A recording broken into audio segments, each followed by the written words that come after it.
¿Qué pasó? Ahí está. Bien. No sé si se pudieron encontrar, bueno, vieron que un poco los llenamos de videos, digo yo.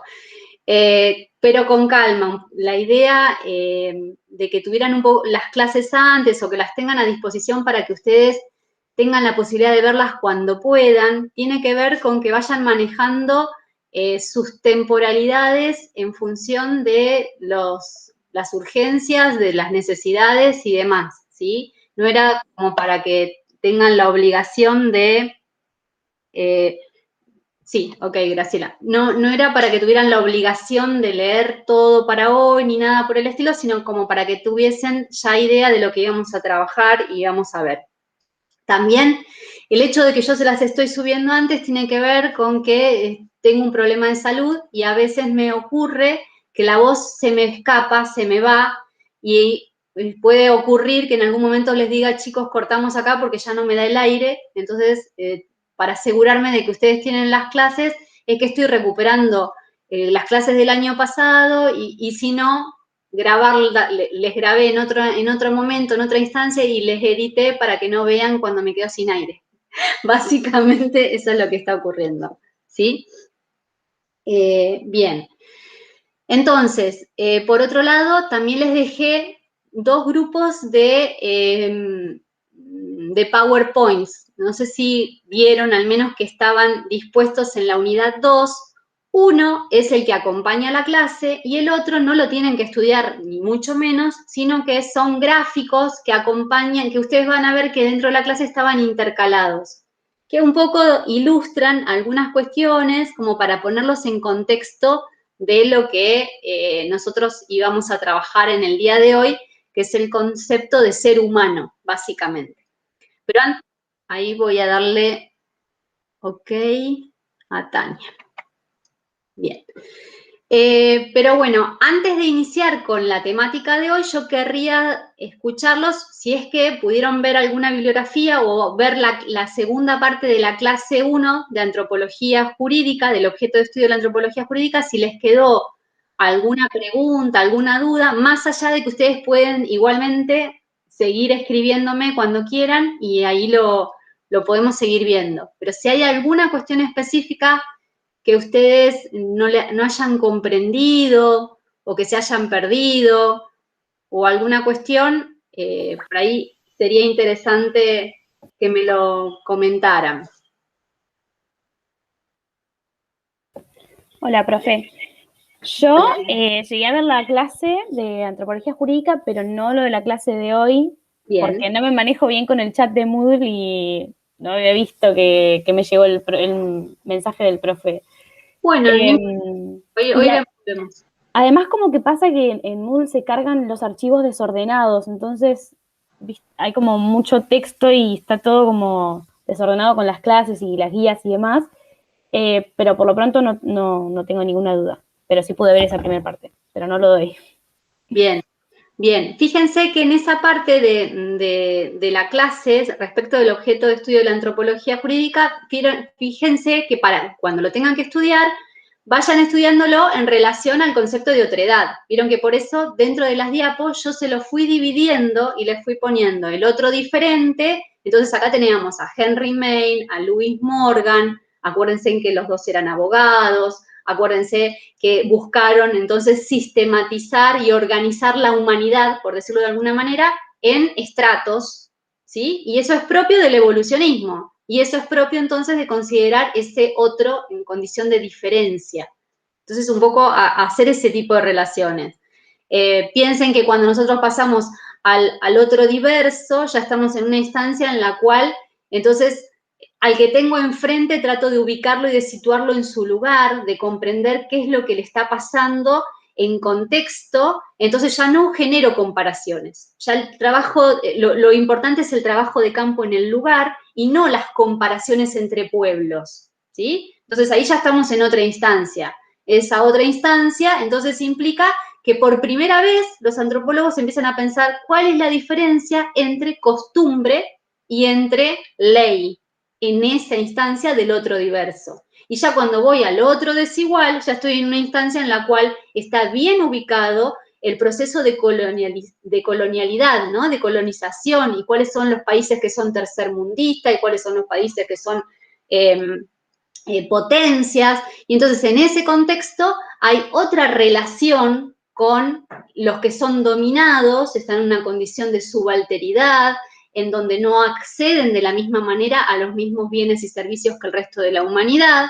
Entonces, en ese contexto, no es suficiente ver la diferencia entre la ley y la costumbre, sino que ahora tengo que ver cuál es el rol del Estado en ese contexto, ¿sí? Entonces, sí, un poco para que ustedes se ubiquen, en el otro desigual, los antropólogos empiezan a cuestionar el rol del Estado en el acceso a la justicia, por decirlo de alguna manera. ¿Y cuál es la relación que hay entre el Estado occidental y esas otras formas de gestionar el derecho entre los pueblos autóctonos? Y en ese encuentro entre desigualdades aparecen entonces todos los estudios de lo que es la antropología jurídica propia, por ejemplo, de Latinoamérica, que era esa que les llamábamos la RELAJU, ¿sí? Un poco para sintetizarles esa mirada, pero ustedes piensen en esa sintonía, con esa mirada diacrónica, diríamos, en historia, en sociología, en las ciencias sociales, o sea, una mirada atravesada por el devenir del tiempo y de los hechos políticos, económicos que transcurren y que de alguna manera, por supuesto, impactan en la ciencia, ¿sí?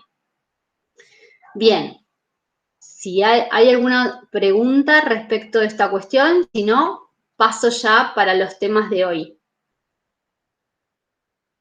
Bien. Yo lo que voy a hacer es compartirles pantalla con las diapos entonces que teníamos para la clase de hoy. Lo que voy a ir haciendo es haciendo un persaltum, como quien dice, voy a ir saltando para ir pasando por los temas que son importantes y que tendríamos que ir viendo. Piensen entonces que el objetivo de esta unidad 2 es tratar de conceptualizar qué es el ser humano y cuál es la relación, o sea, cómo lo definimos desde la antropología, cómo es que se han propuesto distintas teorías, y para nosotros dentro de la antropología jurídica es importante porque la aparición del derecho, la aparición de las costumbres en realidad y la aparición del orden, de alguna manera está en relación con estas formas de conceptualizar al ser humano que han ido cambiando con el tiempo. Y por otro lado, que lo van a retomar con Hugo la clase que viene, van a ver que hay distintos elementos propios del registro arqueológico que van a dar cuenta de la aparición de rasgos que son inherentes y que corresponden al concepto de cultura, que van a ser entonces como el enlace y la forma en la cual vamos a poder ir comprendiendo cómo que se va dando esta evolución del ser humano y esta evolución de las distintas sociedades al proceso en el cual se va constituyendo estos órdenes más complejos en donde aparecen estas distintas formas del ejercicio de lo que es el derecho, básicamente. Bueno, voy a tratar de compartir pantalla, aguántenme. A ver si puedo por acá. No estoy encontrando. No sé qué pasa que no me da la opción. Quizás porque está grabando, profe. Ah, puede ser por eso. Nunca me había pasado eso. Cuando estás grabando, ¿no te habilita? No. No sé, teóricamente tendría que decir presentar ahora. Sí, acá está. Ahí creo que una pestaña, a ver si puedo. No sería esto. A ver, presentar ahora.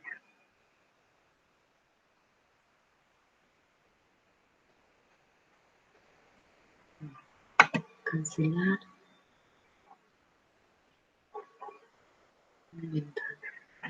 Ahora sí. Bien. Bueno, no sé si, avísenme si lo ven. Por ahí tarda. Sí, se ve. Bueno, buenísimo. Bueno, en estas diapositivas ustedes van a encontrar pedacitos, extractos de distintos autores. Yo les sugiero leer el texto de Chirighini y de Gravano. Esos dos textos son como los ejes sobre los cuales yo monté la clase, ¿sí? El texto de Clifford Geertz, que no me acuerdo si estaba completo, pero es un texto muy difícil, no tiene mucho sentido que lo lean. Yo acá, dentro de las diapositivas, van a ver extractos de ese texto, así que me parece que con eso es más que suficiente. Pero bueno, creo que, si no me equivoco, lo pusimos en bibliografía complementaria, así que lo tienen ahí a disposición. Esperen que voy a poner, para verlo en grande, ahí está. Bien. Bueno, esto es una cita de Nietzsche, un poco, como les decía también dentro de la clase que tienen grabada, es justamente para empezar a comprender que lo que nosotros vamos a ver de ahora en más son construcciones, son hipótesis, pero no, de ninguna manera son, o al menos desde la antropología, nunca proponemos que nuestras hipótesis son realidades universales, naturales y inmutables en el tiempo. Al contrario, todo lo que yo les voy a decir ahora, y más en función del registro arqueológico, se está como reviendo constantemente, cambia constantemente, así que simplemente lo que les voy a comentar o lo que les voy a contar son algunas de las ideas que tuvieron los antropólogos en algún momento de la historia para dar cuenta de cómo es que aparece una especie tan rara en el contexto del mundo de la Tierra, una especie que tiene una característica muy especial, que es que desarrolla cultura, pero se constituye a través de algo que nosotros llamamos cultura. O sea, es una especie que también tiene una característica bien importante, que es que no puede vivir sola, que no puede vivir sin otros que de alguna manera le dan una identidad, le otorgan una existencia, y sin la convivencia social resulta imposible su existencia. Esperen que voy a apagar lo que voy a hacer también es apagar el WhatsApp, porque si no me voy a volver loca. Perdón. Bien, ahí está. Bueno, entonces, dicho esto, por eso es que está esta diapo, para iniciar, tienen la siguiente, que son las distintas características del ser humano en perspectiva evolutiva. Esto es un poco lo que yo voy a desarrollar a lo largo de la clase. Si ustedes me dicen cuál es la característica que nos hace plenamente humanos, bueno, hay distintas, algunas son de carácter biológico, otras son de carácter psíquico, estructural, otras son de carácter social, pero bueno, aquí hay algunas que se registran a partir del estudio de la evolución humana y tienen que ver con, por ejemplo, la locomoción bípeda. Somos primates que tenemos locomoción bípeda, o sea que caminamos en dos patas. Tenemos una mandíbula corta y baja. Esto significa que en algún momento, digamos, el sistema de alimentación se fue cambiando a lo largo del tiempo. Pasamos, no sé si alguna vez esto lo vieron en el colegio, pero los primates a nivel evolutivo pasaron de ser frugívoros a ser carnívoros en la línea que lleva a los humanos. Pero bueno, hay un aumento de la capacidad craneana, o sea que si nosotros volvemos para atrás, en este dibujito que ustedes ven acá, chiquitito, fíjense que el último que vemos acá es el hombre. Fíjense que la capacidad craneana viene a ser este abovedamiento del cráneo. Fíjense que partimos evolutivamente de una capacidad craneana como la que está acá, el primer bichito. No sé si ustedes ven el cursor. ¿Lo ven? ¿Cuando yo lo muevo? ¿Sí o no? Bien. Sí, profe. Bueno, entonces fíjense que acá está esto es lo que fue pasando a nivel evolutivo. A nivel evolutivo, el cerebro humano fue creciendo, ¿sí? O sea, el cerebro de los homínidos, o sea, del grupo de primates que lleva a la línea evolutiva del hombre, fue creciendo. Y esto, como lo vemos en el registro arqueológico, porque los huesos que encontramos de esta parte del cráneo los vamos viendo agrandándose en el tiempo. Fíjense acá qué chiquitito, esto significa que había un cerebro más pequeño que este cerebro que podemos encontrar acá al final del registro, ¿sí? Acá pasaron de acá, desde este es un Australopithecus, desde acá Hasta acá pasaron 2,5 millones de años, ¿sí? Desde este hasta este. Otra cosa interesante que ocurre es que este hueso que está acá, que es la mandíbula, fíjense qué grueso es acá y qué finito se hace acá. Esto me está hablando de que hubo un cambio de alimentación. ¿Por qué? Porque acá en estos huesos se insertan músculos que por el grosor de estos huesos se puede inferir que eran grandes músculos que sostenían piezas dentales bien grandes. ¿Y por qué era esto? Porque, bueno, la alimentación de este bichito que está acá era seguramente con alimentos más duros, y esos alimentos podían ser semillas o plantas y demás que necesitan mayor tiempo de masticación que los que come que estos eran, para este tipo de animal que ya tiene estas características, probablemente era carne incluso cocida, porque ya a esta altura tendríamos ya el fuego como un elemento que aparece en el registro y que va a cambiar la vida de la gente, de los grupos. Entonces esta mandíbula se hace más grácil. Otra cosa interesante que pasa con el cráneo es que, por ejemplo, fíjense la cara. La cara tiene, nosotros decimos eso, se llama prognatismo, o sea, la cara está como para adelante. Eso con el tiempo va a generar una retracción y la cara se hace como para atrás, ¿ven? Está como más chiquita y para atrás y aparece el mentón. Bueno, todas estas cosas es parte de lo que se estudia en la antropología biológica y de las cuestiones que se estudian en evolución, pero nos van hablando entonces de cambios a nivel biológico que después también van a ir repercutiendo en cambios a nivel social. Y ustedes me van a decir, ¿y qué tiene que ver esto? Pero, por ejemplo, la búsqueda del alimento, de pasar de ser frugívoros a pasar a ser carnívoros, implicó un gran cambio a nivel social. ¿Y esto por qué se dio? Se dio justamente porque en la época en que ustedes tienen también unas diapos, después mírenlas, yo acá no puedo ir cambiando de un lado al otro, me parece. Ustedes tienen unas diapositivas donde nosotros vemos, a ver si lo puedo hacer, nosotros vemos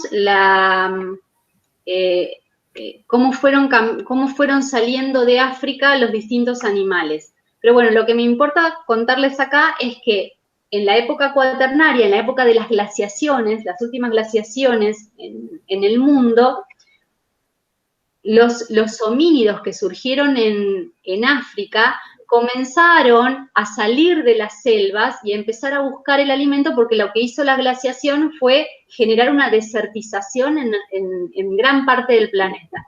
Entonces, esa selva va a desaparecer y va a aparecer lo que nosotros conocemos hoy como la sabana africana. Entonces, los animales estos que tenían esta cabecita que yo les mostraba acá, este que está acá, por ejemplo, estos dos primeros, eran animales que se colgaban de las ramas, que vivían en los árboles y que comían frutas y hojas y eran frugívoros. Cuando se comienza la desertización en el mundo, esos animales tienen que empezar a buscar otros alimentos porque ya no hay más frutos, ya no hay más árboles en cuantía. Entonces empiezan a caminar hacia otros territorios que cada vez son más áridos a buscar otros alimentos. Y lo primero que van a encontrar es animales muertos. Entonces vamos a ver que en el registro arqueológico tenemos rastros de que esos animales, y ahí es donde ustedes ven el cambio en la dentición, por ejemplo, esos animales empiezan a carroñear, empiezan a comer animales muertos, hasta que en algún momento de la evolución descubren el manejo del fuego y empiezan a cocinar esos alimentos. Y ahí ves cuando va cambiando. Pero todo ese cambio de alimentación implica una organización social distinta. Porque imagínense que la sabana estaba repleta de predadores. O sea, ellos salen de la selva, donde probablemente había algún tipo de predador, y empiezan a caminar por la sabana donde hay otros predadores, como por ejemplo los leones, ¿sí? O los tigres, en África estamos pensando. Entonces, de ahí que el caminar bípedo es una adaptación para escapar de los predadores. Imagínense ustedes, la sabana africana es un gran espacio abierto donde hay pastos altos y no hay árboles o hay muy pocos. Entonces, estos animales que caminaban en cuatro patas y que se colgaban de los árboles de pronto comienzan a erguirse para mirar hacia su alrededor que no hubiese depredadores que los empiecen a seguir o que los estén acechando. Entonces empiezan a caminar cada vez más tiempo erguidos. Entonces esto, yo se los estoy contando como un cuento, pero que es paulatino en el tiempo. Este caminar erguidos va a generar entonces que tengan que ir en grupo para cuidarse las espaldas, por decirlo de alguna manera. Entonces, este ir en grupo va a ir generando que la búsqueda del alimento y el gran invento social va a ser encontrar el alimento en grupo y compartirlo. Por ejemplo, un animal muerto que lo comparten entre todos los que van caminando. Ese compartir el alimento no es que todos se abalanzan a comer sobre el animal muerto, probablemente comienza a ver, como en toda manada, quién come primero, quién come después, quién es el que dice quién come y quién no come, o sea, va a haber un macho alfa, por ejemplo. Bueno, todo ese tipo de organización se va a ir cada vez complejizando más a medida que va pasando el tiempo digamos, la historia evolutiva. Y va a aparecer entonces la organización del trabajo al punto en que va a haber quienes buscan agua, va a haber quienes buscan la carne para comer, quienes cuidan el fuego, quienes cuidan las crías, quienes recolectan todavía ciertos frutos y ciertas semillas para comer, y se va a compartir todo alrededor del fuego. Entonces va a haber, los antropólogos van a empezar a decir, el momento en que aparece la humanidad es básicamente cuando aparece esa primera organización social alrededor de la búsqueda del alimento. Eso es lo más importante, lo que nos hace de alguna manera humanos, porque nos hace interdependientes unos de otros, porque vamos a depender de quién busque la carne, de quién busque el agua, de quién cuide las crías, vamos a estar en relación interdependiente. Ese es el momento en que surge la humanidad, de alguna manera, ¿sí? Bien, otra característica que es plenamente humana es el concepto de plasticidad. ¿Qué quiere decir que el hombre es plástico? Implica que el hombre es la única especie biológica que es capaz de vivir en los distintos nichos biológicos a lo largo de toda la Tierra. Nosotros encontramos humanos en el Ecuador, en la Antártida, en una selva, en una sabana, en el medio de una estepa dentro de un iglú, ¿sí? El hombre es plástico, o sea, tiene la capacidad de adaptarse mediante todo un bagaje que es extrasomático. Ustedes van a encontrar esa palabra en los textos. ¿Qué quiere decir extrasomático? Extrasoma, por fuera del soma, por fuera del cuerpo. Los humanos tienen la capacidad de desarrollar elementos que los ayudan a poder desarrollar su vida por fuera de su cuerpo. O sea, estos elementos son, por ejemplo, una vivienda adaptada a las condiciones de un clima y de un espacio determinado y con ciertas características que son propias de ese lugar. Tiene la capacidad de armarse un vestido, ¿sí? Como para poder sobrevivir a las inclemencias del tiempo. Entonces, ese concepto de adaptabilidad en antropología se le dice plasticidad. Bien, ¿qué otra cuestión? Tienen la aparición del lenguaje, es otra de las características bien plenamente humanas. ¿Qué quiere decir? La aparición de un lenguaje. Y nosotros esto lo vamos a ver, quiero mostrarles esta diapo.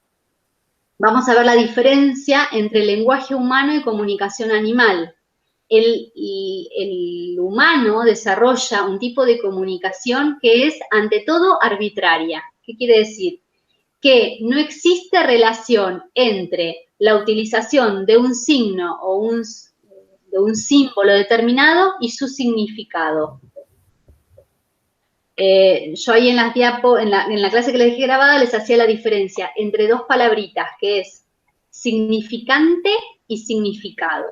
Yo puedo, y esas dos palabritas constituyen digamos, es el concepto que integra un signo lingüístico, ¿no? Un signo lingüístico se compone de dos elementos, el significante y el significado. El significante viene a ser la forma la morfología, la forma a través de la cual yo doy cuenta de un significado. Un significado es una imagen determinada. Por ejemplo, yo les digo árbol y ustedes se imaginan el árbol que quieren. Pero la palabra árbol, las letras una al lado de la otra, la A, la R, la B, la O y la L, esas letras juntas son los significantes que juntos me dan idea de ese significado. Pero yo podría usar otro significante. Por ejemplo, yo podría decir tree, que es árbol, pero en inglés.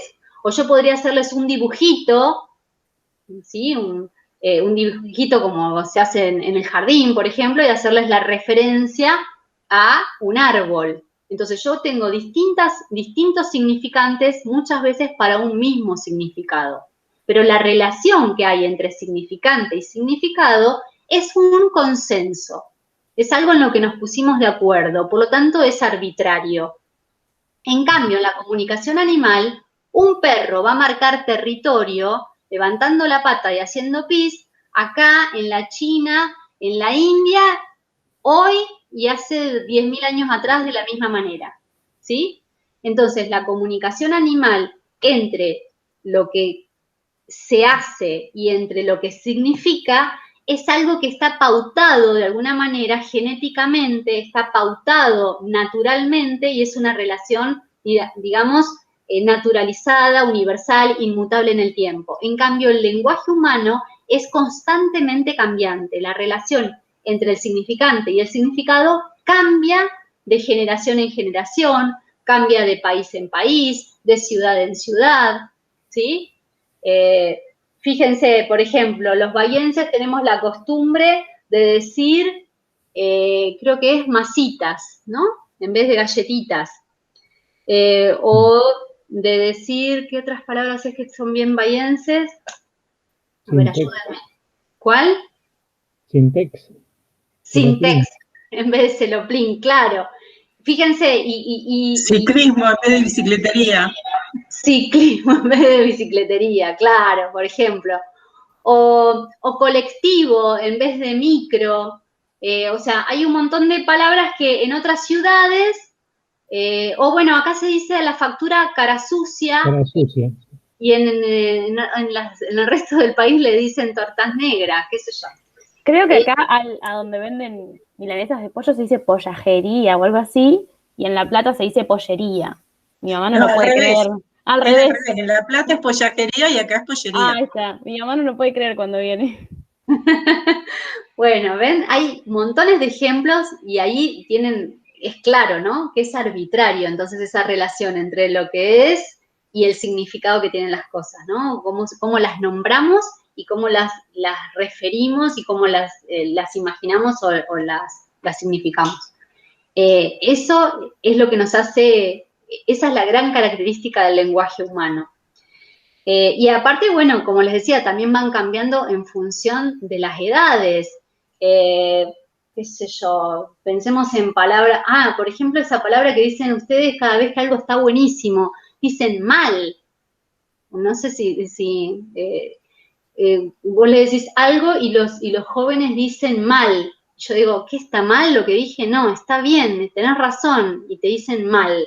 Bueno, ese tipo de cosas va cambiando constantemente. Eso es lo que hace entonces nuestra característica de arbitrariedad en la relación significante-significado.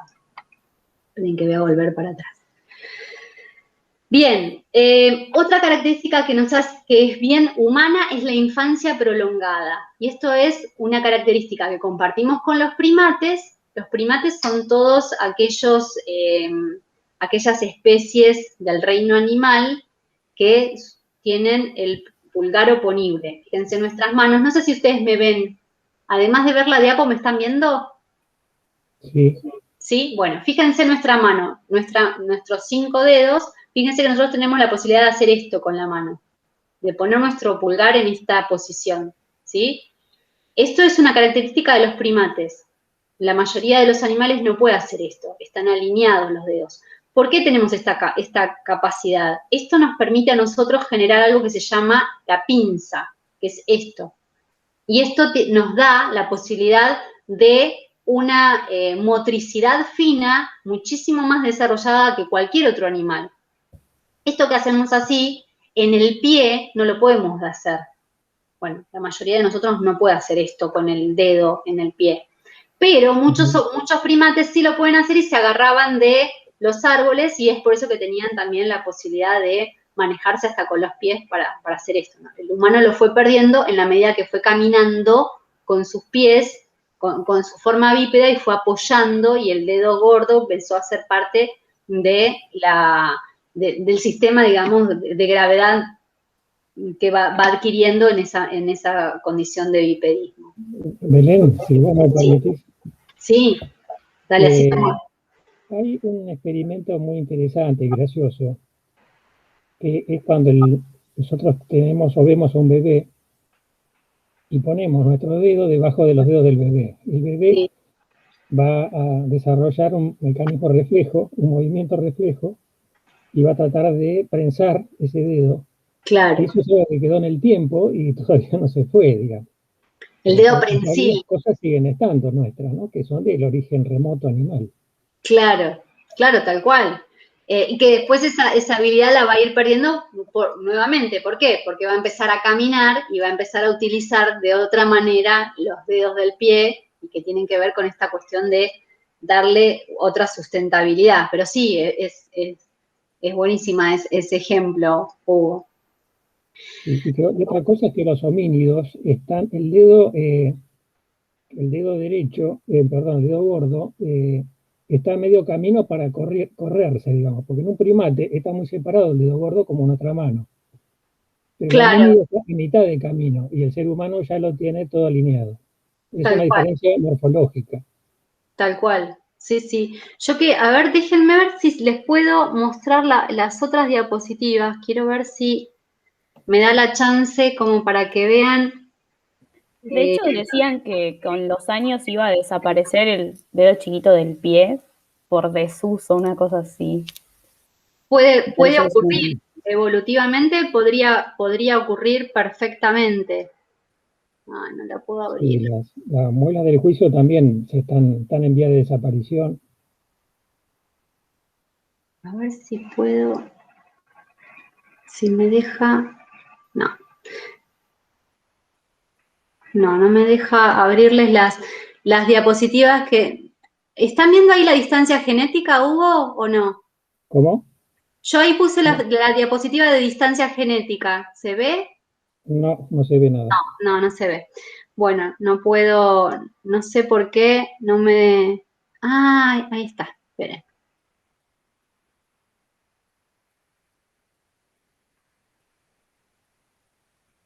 A ver ahora. Sí, ahora sí. Buenísimo. Bueno, fíjense, estas las tienen en el otro grupo de diapositivas. Ahí yo les había puesto, pero vamos a ver si puedo ir un poquito más atrás, como para que ustedes vean esto. Esto es la diapo que yo les agregué para que vean qué son los primates.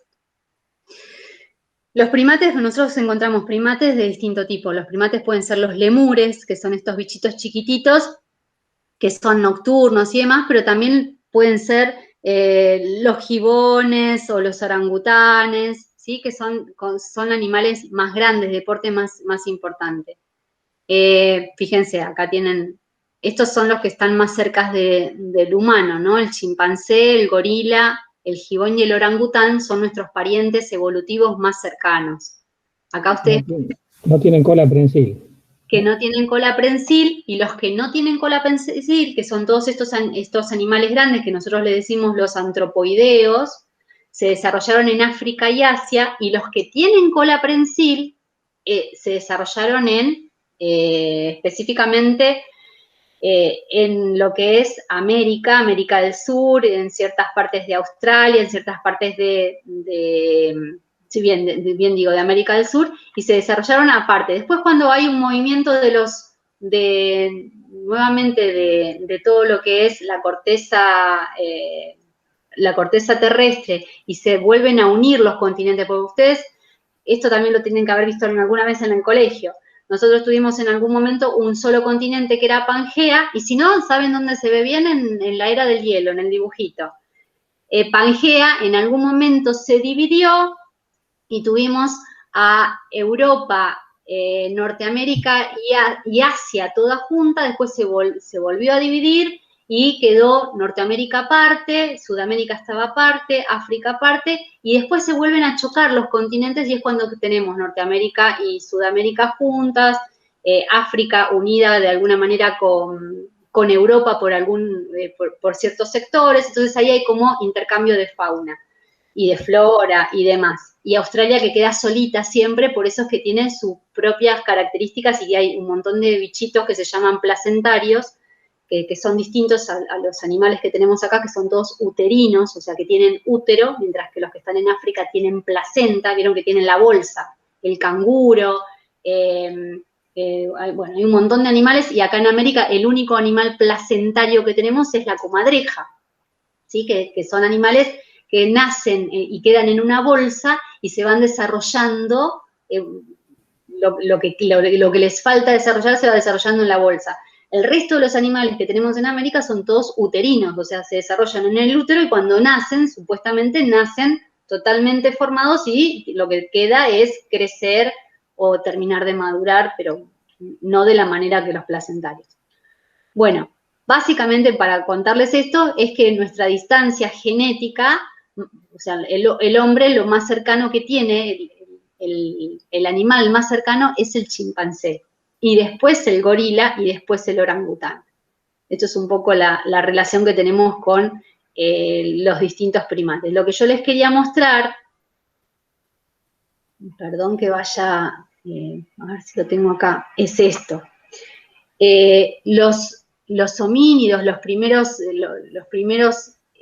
primates o los primates que van a ir llevando a la evolución del Homo sapiens sapiens, como lo conocemos hoy, surgen en África, y en Sudáfrica y en África del Este.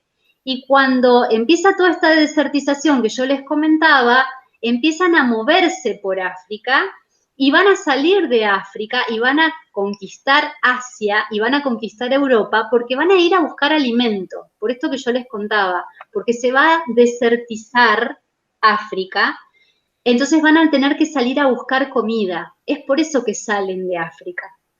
Y cuando salen de África es cuando llevan consigo el fuego, lo descubren, y porque necesitan llevar el fuego, porque si no se mueren de frío, porque estamos en el momento de las glaciaciones.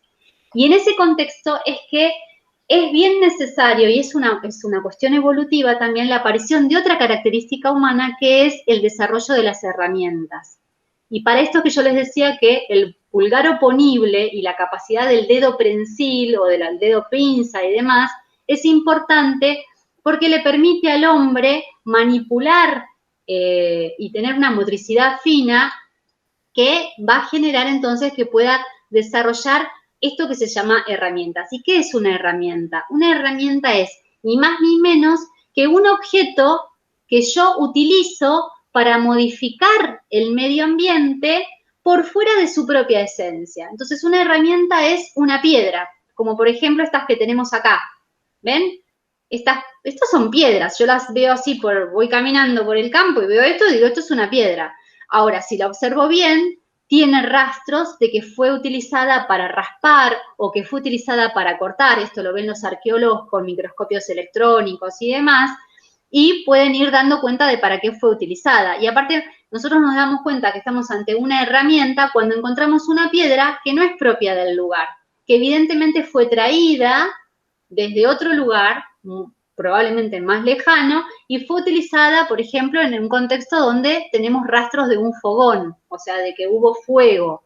Entonces ahí nos damos cuenta de que hay un cortador, hay un raspador, hay un hacha de mano, distintas herramientas que, en el caso de este bichito, que es Homo erectus, ya tiene vinculado en los registros arqueológicos, encontramos el esqueleto de la cabeza, por ejemplo, lo encontramos cerca de un rastro de fuego y lo encontramos con este tipo de piedras que parecen piedras a simple vista, pero que nos damos cuenta de que tuvieron otra utilidad.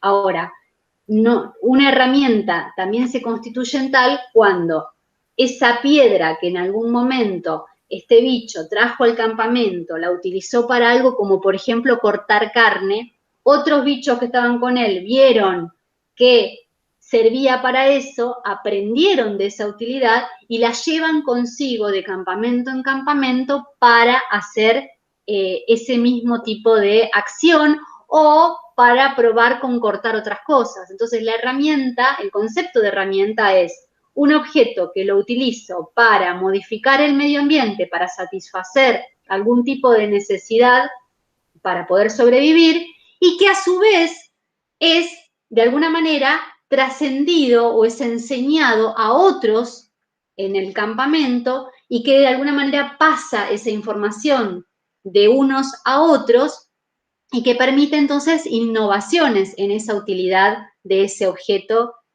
para modificar el medio ambiente. Entonces, la herramienta, cuando aparece en el registro arqueológico, algo que nosotros decimos, esto es una herramienta, hay muchos elementos que están vinculados, porque imagínense ustedes que desarrollar una herramienta implica pensar que ese objeto me puede servir para algo. Entonces ya proyecto, ¿sí? Pienso. Después lo utilizo. Después tengo la memoria para volverlo a utilizar. Decir, ay, esto, bueno, en una circunstancia similar, uy, tengo esto que me sirvió aquella vez, lo vuelvo a utilizar. Entonces ahí tengo la evocación del evento anterior para traerlo a este nuevo momento. Entonces ahí hay distintas funciones del cerebro que empiezan a vincularse. Las funciones del cerebro que empiezan a vincularse son la proyección, la evocación, la capacidad de aprendizaje y la capacidad de innovación, ¿sí? Esos 4 elementos están presentes cada vez que aparece entonces en el registro arqueológico la referencia de una herramienta. Si aparece todo eso, quiere decir que estoy entre una sociedad no simple, sino bastante compleja, al punto de que tienen la capacidad de llevar cosas por ahí por kilómetros. Imagínense que encuentran vidrio volcánico en un sector y van hasta la playa, qué sé yo, y acarrean ese instrumento porque saben que les va a ser de utilidad en algún momento, o sea que están pensando a largo plazo. Todas estas cuestiones me están refiriendo de que el cerebro se complejiza, y esto es justamente lo que ustedes ven acá. Este cerebro ya está abovedado, ya es un cerebro mucho más grande de lo que nosotros veíamos en, por ejemplo, bichitos como estos. Fíjense acá el cerebro qué pequeño, este es de un gorila, ¿sí? Les digo que es de un gorila porque tiene una cresta acá, que es propia de los gorilas. Esto es de un gorila, ¿sí? Entonces, quiere decir que ya hay muchísima mayor complejidad. Bueno, después esto, si tienen ganas, chusmenlo, que es un poco fíjense, bueno, acá tienen las flechitas de cómo se fue generando la radiación, o sea, cómo se fue poblando el resto del mundo en la aparición de Homo sapiens, que es, digamos, el animal más similar a nosotros y el más parecido. Nosotros somos Homo sapiens sapiens, este es Homo sapiens heidelbergensis, Homo sapiens neanderthalensis, neandertal, son todos los antecesores. Bueno, algunas cosas de estas creo que van a ver con Hugo, cuando hablen un poco de la aparición de las cuestiones rituales o todo lo que tenga que ver con las referencias a las instancias posteriores al Paleolítico o anteriores y demás. Eso lo van a ver con él. Bueno, Belén, sí. Mira, quería agregar que cuando todos los chicos, los alumnos han visto algunas imágenes donde, sobre todo un chimpancé, utiliza una piedra o 2 piedras, una como martillo y otra como yunque, o utiliza una ramita para extraer termitas. Esos son instrumentos, no son herramientas.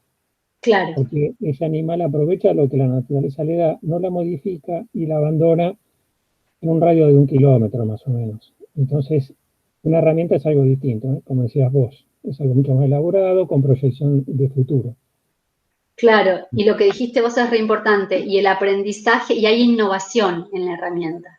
Nosotros podemos ir viendo en el registro de que se va modificando. Por ejemplo, que es clásico las puntas de flecha. Nosotros vamos a ver el registro arqueológico, que las puntas de flechas van a ser cada vez más gráciles y más pequeñas y más pilosas, partiendo de puntas de flechas más gruesas. Así que eso está bueno, lo que les dice Hugo es esencial, ¿sí?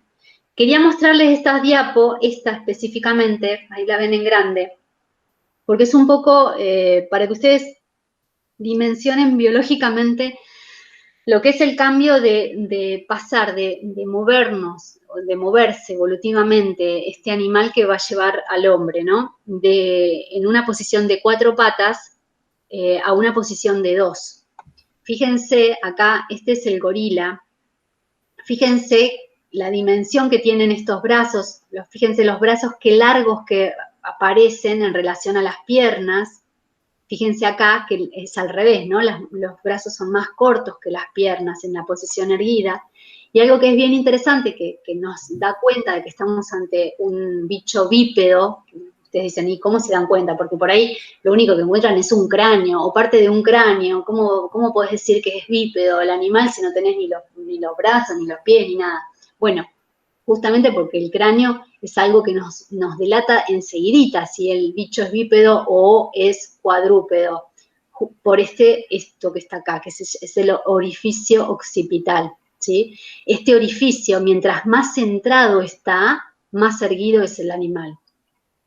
Por este orificio pasa la columna vertebral y la cuerda neural, ¿sí? O sea, la médula, pasa por acá. Fíjense que en un bichito que es cuadrúpedo es mucho más posterior, fíjense que está acá, entonces la cabeza como que cuelga, ¿sí? Y acá es bien centrado, entonces la cabeza está erguida. Y otra característica bien importante es la columna. La columna del humano es una S. La columna de un bichito que va en 4 patas, un chimpancé, un gorila, lo que sea, fíjense que no tiene estas dos curvaturas. Fíjense que tenemos una acá y otra acá. Solamente tiene esta de acá, del cuello. Esto es prácticamente recto. Y otra cuestión interesante que nosotros también miramos es el hueso de la cadera, cuando aparece, ¿no? El hueso de la cadera de un chimpancé es mucho más alargado y el hueso de la cadera del humano es mucho más ancho y más cortito. ¿Por qué? Porque tiene que soportar gravitacionalmente el peso de todas las vísceras acá. Entonces necesita que sea más ancho y más corto. En cambio, este otro animal, las vísceras el peso de las vísceras está, digamos, distribuido entre los puntos de apoyo de los miembros anteriores y de los miembros posteriores. En el caso del humano, está todo sobre el miembro posterior. Bueno, y otra característica que bueno, acá no está en grande, pero que es la aparición del talón, que también es otro elemento que nos da referencia de que aparece un apoyo mucho más importante. Bueno, eso se los quería contar. Y además piensen siempre esto, que la posición bípeda es una adaptativa, o sea, es una posición, adaptativa a el salir a un nuevo ámbito, como era la sabana, en donde tenían que tener una visión mucho más periférica en función de todos los depredadores que se les venían encima y tenían que poder entonces de esa manera escapar. Y de ahí la posición que van tomando. Bueno, quiero ver si hay algo más acá, si no ya salgo de esta. Bueno, esto no le den bolilla, no, ya de esta salgo. Así les voy mostrando otra. Bien. Entonces, ¿querés que te dé un poquito de tiempo, Belén? Dale, dame aire. La posición de los ojos en los mamíferos herbívoros están ubicados a los costados de la cabeza para tener una visión de 200 grados o 250 grados, que es distinta de la visión nuestra, que están los dos ojos en la cara mirando de frente. Esto también lo heredamos de los primates, porque esta visión conjunta de los dos ojos permite tener la capacidad, que en fotografía se llama profundidad de campo, y es para saber si una rama está más cerca o más lejos. Esta distinción, digamos, no la puede hacer un mamífero herbívoro, porque él lo que va a tratar de localizar es si la presa está más lejos, no tan cerca. Una vez que lo detecta ya sale corriendo. Pero en el caso nuestro, en el caso sobre todo de nuestros ancestros cuando estaban arriba de un árbol, lo fundamental es no caerse del árbol. Y entonces es muy importante que cuando van a aferrarse de una rama, esa existe, y no está, o mejor dicho, no deja de estar por una visión incorrecta. Esa visión estereoscópica nosotros también la heredamos de los primates. Claro. Sí, sí.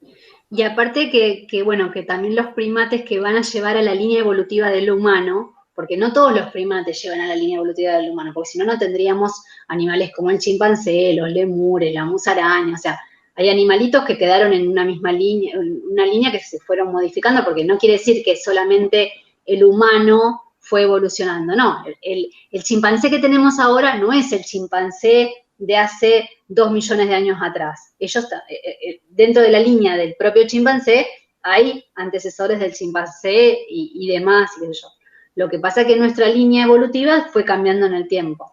Pero lo que sí es real, que todos compartimos un antecesor común, que es un bicho que se llama procónsul en su momento, y que ese animal era un animal nocturno. Básicamente los primates, los primeros primates que aparecen en el registro paleontológico, ustedes piensen que los primates aparecen cuando desaparecen los dinosaurios, o sea, una vez que en la Tierra desaparecen los dinosaurios, viene toda una radiación de animales que son los mamíferos, que son los que empiezan a gobernar la Tierra, por decirlo de alguna manera, y un tipo de animal que empieza a prosperar y aparecer en distintos nichos es el primate. Y este primate es un bichito que inicialmente aparece en la selva y que es nocturno. Y que de pronto distintas líneas evolutivas lo van ubicando ya dentro de distintos ambientes como la sabana y dentro de la cuestión diurna. Entonces esto que dice Hugo es bien importante, cambia la visión, y cambia la visión porque tiene que acomodarse y adaptarse a un nuevo contexto que tiene que ver con sobrevivir en un mundo que es mucho más desértico, un mundo donde está todo helado, y un mundo donde hay que salir a buscar el alimento porque ya no viene dado, como era en la época de los dinosaurios, donde había otro clima, otro calor, otra disponibilidad de las comidas. Bien. Entonces, si nosotros tuviéramos que decir cuándo se da este gran pasaje, como yo les venía diciendo, aparecen distintos elementos que uno no puede decir, este es el momento en que aparece lo humano, no. Lo humano aparece, o la vida humana como nosotros la conocemos hoy, es la conjunción de muchas cuestiones, es como multivariada, ¿sí? Es diversa, es múltiple, implica muchas variables y se dan en conjunción, entonces, con un cambio climático en la Tierra, se da en conjunción con la escasez de alimento y se da en la conjunción en que aparece entonces la necesidad de vivir en comunidad para sobrevivir a esa situación. Y en esa convivencia social es que aparece la necesidad de comunicarse, aparece el lenguaje, aparecen los símbolos, aparece esta necesidad de consensuar qué es lo que queremos decir con ciertas cosas, entonces aparece la arbitrariedad y el consenso para definir entonces significantes y significados, aparece la división del trabajo como una estrategia para sobrevivir como especie, y va a haber otro autor que va a plantear también que una vez que está todo esta generación de distintas cuestiones, bueno, Sandoval va a proponer que la aparición de la herramienta es un indicador en el registro arqueológico de que aparece digamos, lo que es la característica plenamente humana, porque está la posibilidad de proyectar, de prever, de poner en funcionamiento todas estas funciones elementales del cerebro humano que yo les comentaba. Pero va a haber un autor que va a plantear algo distinto, que es Lévi-Strauss, que yo en las diapos les comentaba que es la famosa ley de prohibición del incesto. Voy a ir a esa diapositiva y les voy a comentar qué es. Lévi-Strauss es un antropólogo que es el padre de la antropología estructural francesa, es parte del momento que nosotros hablamos del otro diverso, y va a proponer que el momento en que se da la aparición de la humanidad como tal es el momento en que la sociedad dispone lo que él dice la ley de leyes. Aparece la única ley que, siendo ley, es a la vez natural y particular. Uy, se me fue. Natural y particular. Va a decir, no existe en el registro de lo humano ningún pueblo que no tenga una ley que regule las relaciones sexuales y la aparición de la descendencia. No existe ningún pueblo que no diga, con esta mujer podés tener descendencia y con esta mujer no podés tener descendencia. Entonces él dice, como todos los grupos humanos tienen algún tipo de prohibición, entonces es una ley que en ese rango, en esa característica de que todos tienen algún tipo de ley, en esa característica radica la universalidad de la ley. O sea, en todos aparece, entonces por eso es universal. Esa característica de universal le da de alguna manera un carácter natural. Nosotros sabemos que todo lo que corresponde al ámbito de la naturaleza implica universalidad, ¿sí? Y todo lo que implica singularidad está en el ámbito de lo cultural. Entonces lo que va a decir Lévi-Strauss es, no existe pueblo a lo largo de la historia de la humanidad que no regule este comportamiento, o sea, el comportamiento de la sexualidad y el comportamiento de la posibilidad de la sexualidad para la descendencia.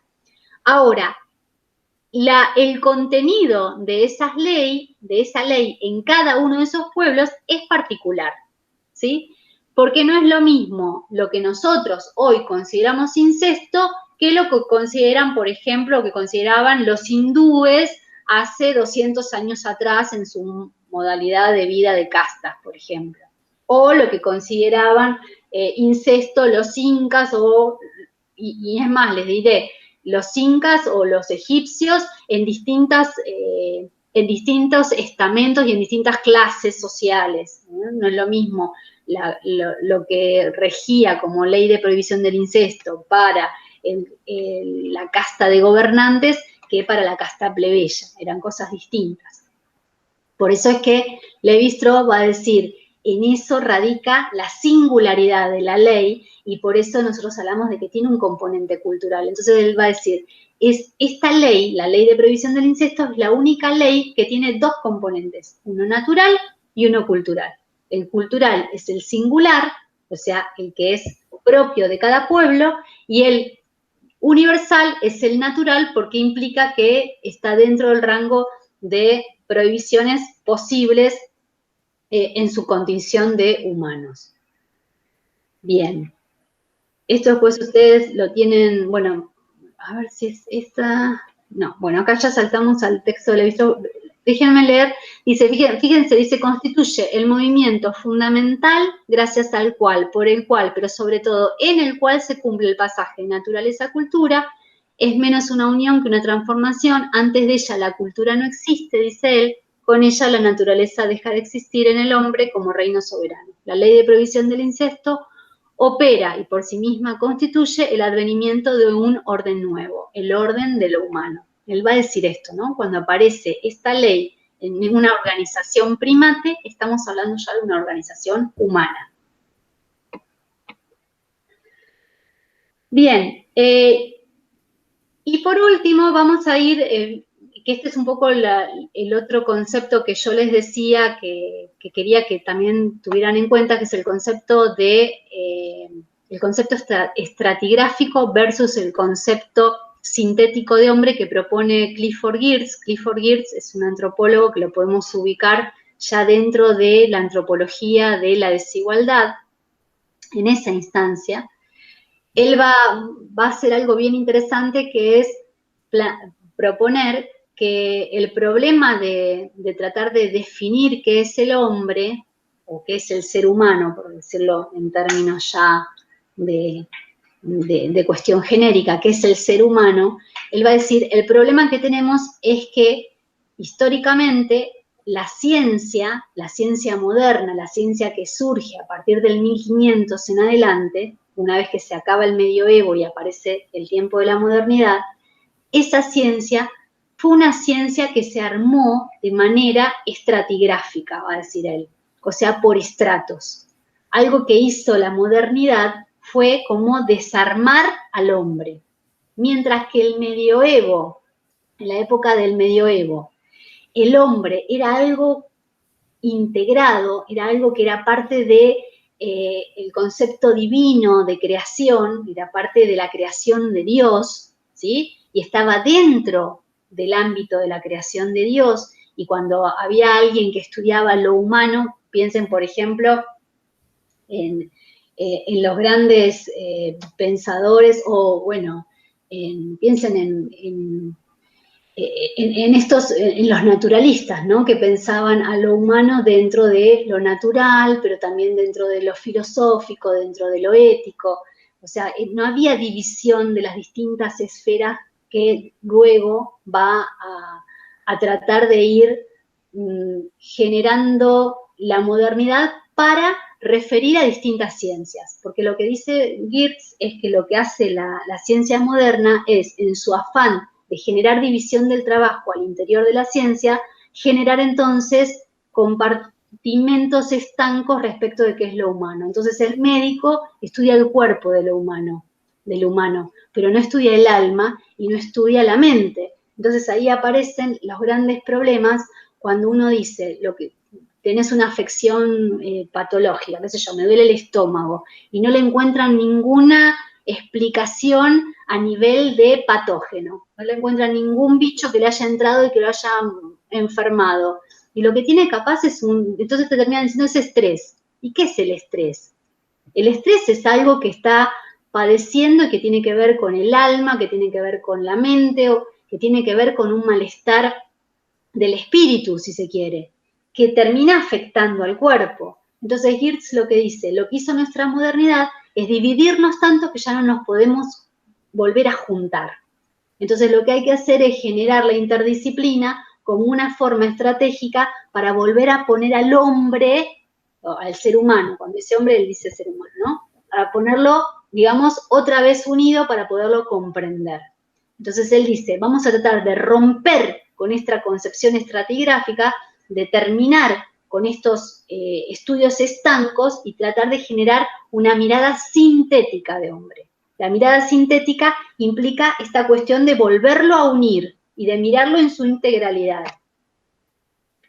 Entonces va a hablar de poder juntar estas distintas dimensiones y hablar del humano entonces como un ser que tiene estas distintas dimensiones y en donde lo cultural pasa a ser no algo que se tiene, sino algo que lo constituye. Él va a decir, la cultura es un programa de formas de comportamiento, la cultura es una forma de poder comprender cómo el hombre se siente, cómo el hombre se sitúa, cómo el hombre se mueve, cómo el hombre acciona, cómo el hombre se imagina, cómo el hombre sueña. O sea, él va a decir, ¿qué es la cultura? La cultura es un programa de conducta, un programa de control social, un programa que me dice en el abanico posible de formas de ser qué es lo que conviene ser en un contexto determinado. Entonces va a decir, no hay una forma de ser humano general.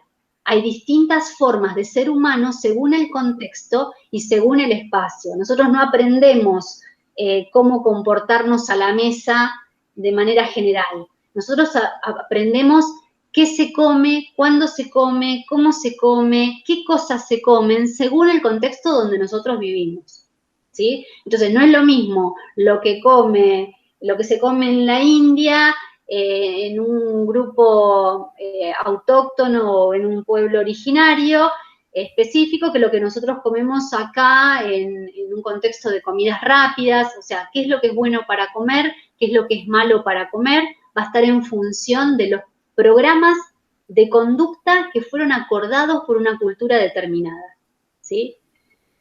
Y ahí yo les quería, entonces fíjense, acá dice, la cultura es una serie de fuentes extrasomáticas, acuérdense que soma es cuerpo, están por fuera del cuerpo, de información. La cultura suministra el vínculo entre lo que los hombres son intrínsecamente capaces de llegar a ser y lo que realmente llegan a ser en un contexto determinado, les agregaría yo. ¿Sí? Entonces, no es lo mismo ser humano en Argentina hoy, acá en estas condiciones de pandemia, que llegar a ser humano en esta Argentina capaz que hace 3 años atrás. Porque el contexto mismo nos está implicando distintas cuestiones a saber cómo comportarnos, cómo generar ciertas cuestiones. O sea, la situación nos lleva a que para ser incluidos dentro de un grupo determinado, aceptemos ciertos programas de conducta que son bien aceptados por nuestro grupo. Y si no, ¿qué nos pasa? Nos exilian o nos castigan o miles de cosas. Ustedes se acuerdan que en sociología en algún momento vimos el texto de Bauman, que se llamaba Naturaleza y Cultura, y vimos que había distintas formas para disciplinar a aquellas personas que no se acomodaban a los programas de cultura que proponía un grupo determinado. No sé si se acuerdan, pero vimos, por ejemplo, el ridículo, la vergüenza, la culpa, la redundancia. Son distintos elementos que planteaba Bauman, que se relacionan un poco con lo que dice Geertz, que se ponen en funcionamiento para generar control social. Porque básicamente la cultura lo que es un programa de control social. ¿Sí? Bien, bueno, acá hay una frase que es bien linda que dice, uno de los hechos más significativos que nos caracteriza podría ser en definitiva el de que todos comenzamos con un equipamiento natural para vivir 1 millar de clases de vidas, pero en última instancia solo acabamos viviendo una. Me parece que eso un poco sintetiza esta mirada de lo que quiere plantear Geertz, ¿no? De lo que es la cultura. La cultura viene a ser eso, entonces. La toma de decisión de que, de alguna manera, vos vas a vivir de una manera, de esta forma y no de otra, porque estás situado en un contexto en donde se consensuó que había que vivir de esta forma. Y ahí es donde es tan importante el derecho, porque el derecho va a ser ni nada más ni nada menos que el conjunto de normas que va a orientar ese programa de conducta. Me parece que eso es lo que ustedes tienen que rescatar. Básicamente, eso es lo que nos hace humanos, aceptar, entonces, o estar de acuerdo, consensuar ese programa determinado para poder vivir juntos. Es un poco eso. Esperen que tome agua.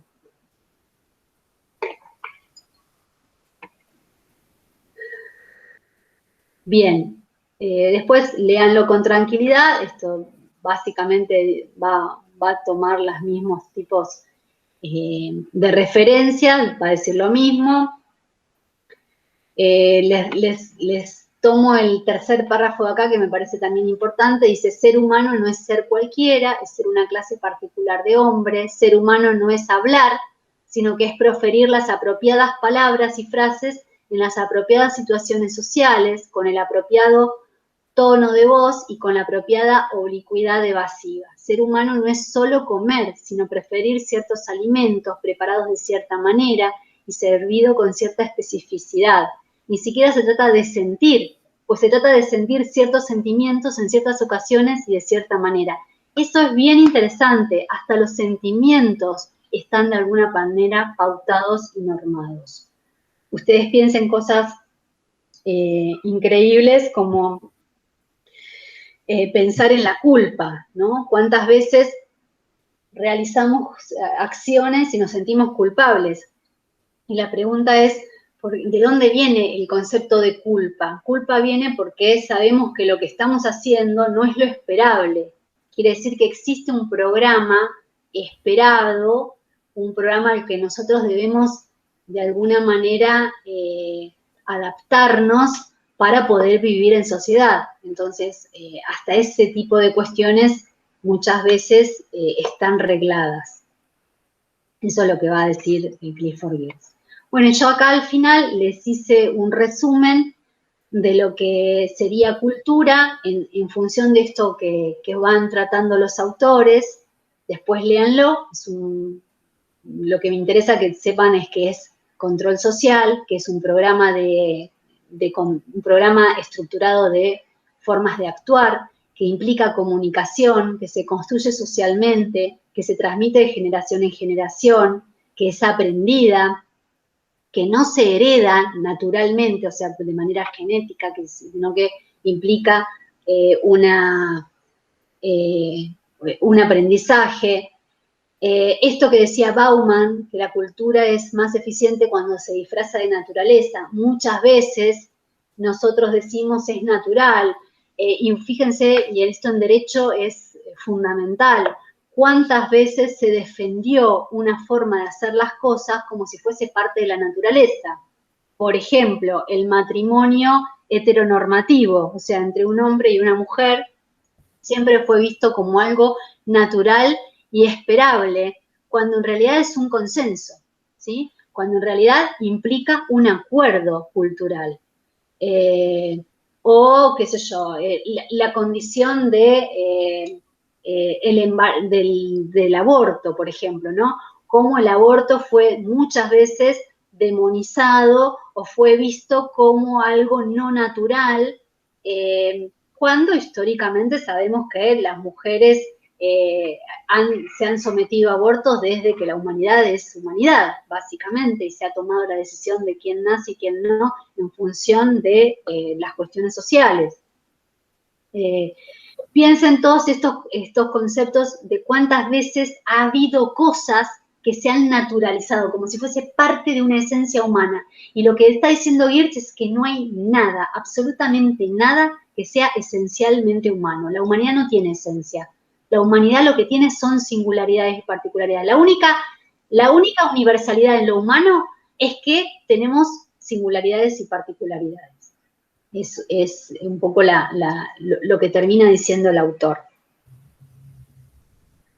Bueno. Otro aspecto era también que, sobre todo en la antigüedad y hasta hace poco, con el avance de la tecnología, el matrimonio heterosexual tenía la finalidad de la procreación o reproducción. Claro. Hoy esto ya estamos cuestionados porque, bueno, por avance tecnológico, pero en la antigüedad no era así, era solamente matrimonios heterosexuales. Tal cual. Esto marca una diferencia importante, ¿no? Después tienen una referencia a otra mirada de la antropología. Esto no le den bolilla, quedó del año pasado. Igualmente se los digo como a modo de cuento y como anécdota, no para que lo estudien, porque yo saqué la bibliografía y no la coloqué. Pero para que sepan, hoy la antropología, por ejemplo, ha llegado al punto de pensar que no hay nada que sea natural en lo humano, que ya ni siquiera hablamos de humanos. En antropología hay toda una línea de los antropólogos que hablan de los cyborgs.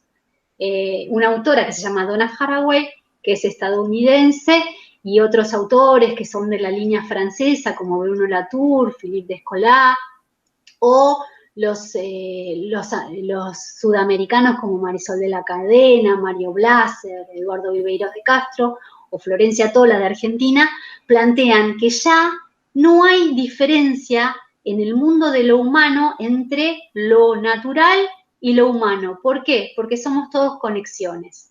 Y esto, por ejemplo, en el Día del Animal, que es hoy, les hago referencia, por ejemplo, al tema de las mascotas. Fíjense que hoy las mascotas tienen muchos más derechos, entre comillas, que cualquier otro tipo de especie animal. Hoy un perro puede viajar en avión, o tiene derechos que incluso se puede denunciar a alguien por maltrato a un animal. Pero no va a ser lo mismo por ahí que lo que le pasa a una cucaracha. No es lo mismo el derecho de un perro que lo que le pasa a una cucaracha. Nadie va a ir a luchar por los derechos de la cucaracha, pero sí por el del perro y el del gato. Hay todo como una suerte de imbricancia, o sea, de relación y de simbiosis en la vida de ciertos humanos con cierto tipo de especies biológicas. Y por otro lado, por ejemplo, también Donna Haraway dice, nosotros somos cuerpos cyborg en el punto de, por ejemplo, yo hoy no podría estar dándoles a ustedes las clases sin estos lentes puestos, porque no veo nada.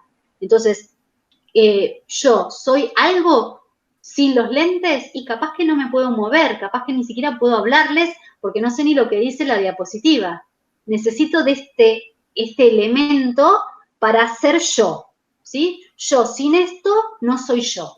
O sea que necesito de algo que es como un dispositivo externo que hace de mí misma. Y otra cosa que pasa con otro dispositivo es con esto. Esto pasó ya a ser una cotidianidad y ya desarrollamos hasta una forma de mover las manos y de una especie de extensión de nuestro cuerpo que hace que sin esto no seamos nada. Y lo mismo nos pasa, por ejemplo, las mujeres que tenemos un DIU puesto, tenemos un dispositivo adentro del cuerpo para evitar la maternidad. O, por ejemplo, con las drogas mismas. Yo, por ejemplo, no puedo vivir sin tomar 2 medicamentos por día, porque si no, dentro de 3 días, si no los tomo, termino en el hospital. Entonces, yo sola puedo vivir sin el químico ese que me están dando, y no. Entonces, ¿hasta dónde es natural y hasta dónde es no natural? Bueno, ahí hay una nueva, digamos, observancia y una nueva discusión respecto de, ¿es lícito dividir naturaleza de cultura en el ámbito de lo humano? Y prácticamente que no. Hoy podemos decir que no, porque mucho de lo humano es herramienta y mucho de la herramienta es humana, ¿sí? Imaginemos una pierna ortopédica, por ejemplo, o imaginemos el auto mismo que utilizamos todos los días para ir a trabajar. Sin eso no nos podemos mover, no se puede, al menos yo, que vivo lejos de Bahía, no podría ir a trabajar, no podría llevar a mis chicos al colegio, termina siendo parte de mi forma de ser y de accionar como ser humano. ¿Se entiende? Bien, hasta ahí llego yo, Hugo. Sí, un aspecto que también nosotros por suerte no lo tenemos ahora, pero va a acontecer con las generaciones que nos siguen atrás, es yo lo definiría como el problema de la inteligencia artificial. Ahí sí vamos a tener situaciones bastante difíciles, ¿no? De hecho, es toda una discusión que lo vemos en la especialización de Derecho de Niñez, Familia y Adolescencia, el tema de los vientres de alquiler, el tema de la fertilización in vitro, el concepto de identidad, quiénes tienen, cómo se accede, entonces, si uno es un niño que surge de una probeta, ¿se accede o no se accede a la información respecto de quiénes fueron los donantes? ¿Los donantes son padres o no son padres? Hay toda una discusión que, nuevamente les digo, ahí hay otro ámbito y otro campo para ustedes, que van a ser los futuros abogados, que es para desarrollar y que es terriblemente complejo, ¿no? El concepto de identidad en las nuevas formas de nacimiento de los seres humanos es todo un espacio de desarrollo para el derecho. Sí, a mí se me ocurría, yo en este momento estoy leyendo bastante a Úrsula Le Guin, que es la hija de Alfred Gruber, pero que escribe ficción, pero es muy citada por Donna Haraway, que es de la quien está hablando Belén.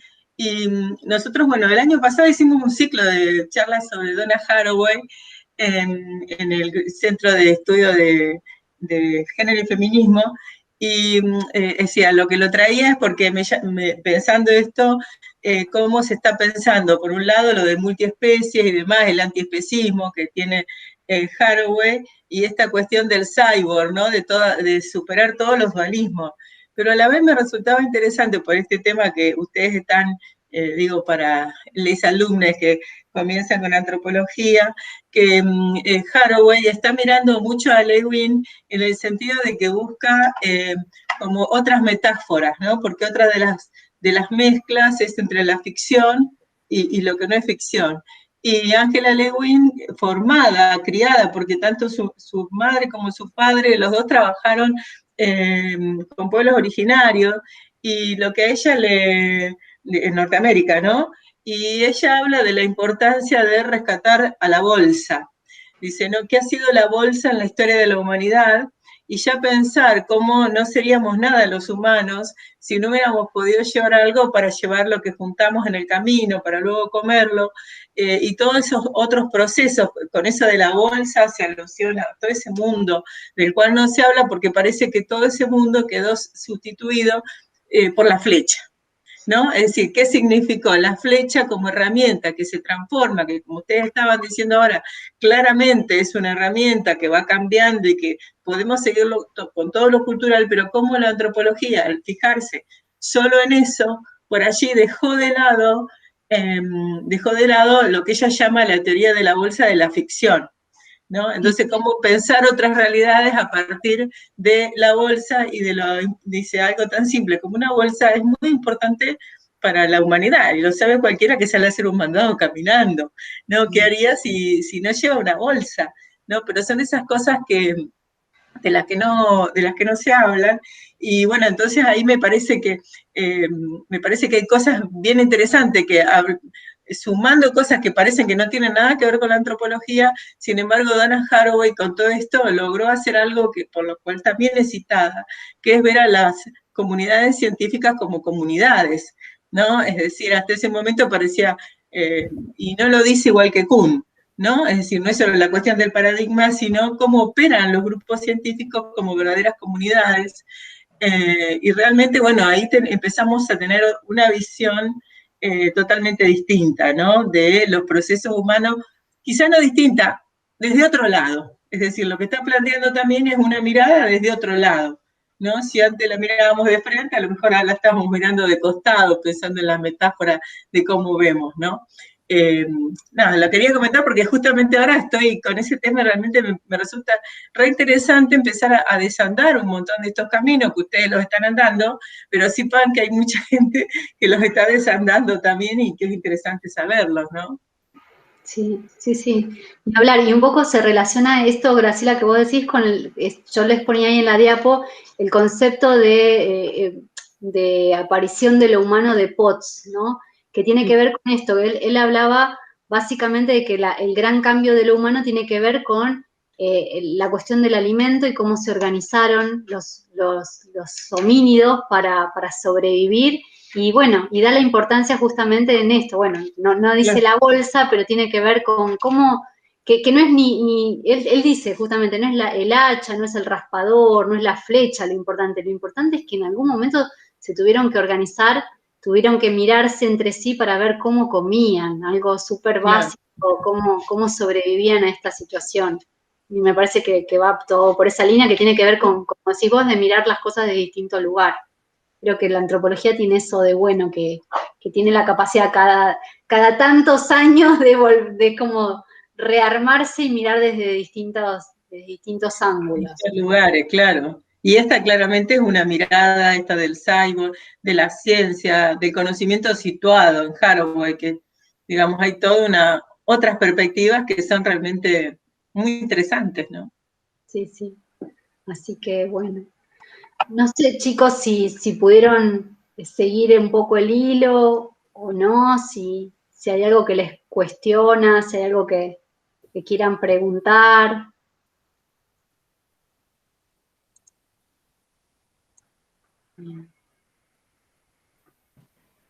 No, supongo que cuando pueda analizar bien el material de Moore va a tomar todo más forma, pero hasta ahora todo muy claro. Sí. Bueno, ahí Bianca, después voy a chusmear a ver que me quedé preocupada, dije, capaz que está todo muy desordenado, voy a chusmear a ver cómo está.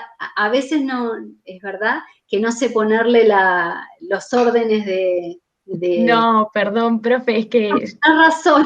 reentra por la vista para mí y capaz está como los textos desordenados y capaz en el medio está la guía y en el medio está la clase y está Voy a como chusmear para organizarlo mejor. capaz todos los videos juntos, después los textos, después la guía, como más así. Buena idea. Es bueno eso. Lo voy a tomar y me voy a fijar. Para acomodárselos.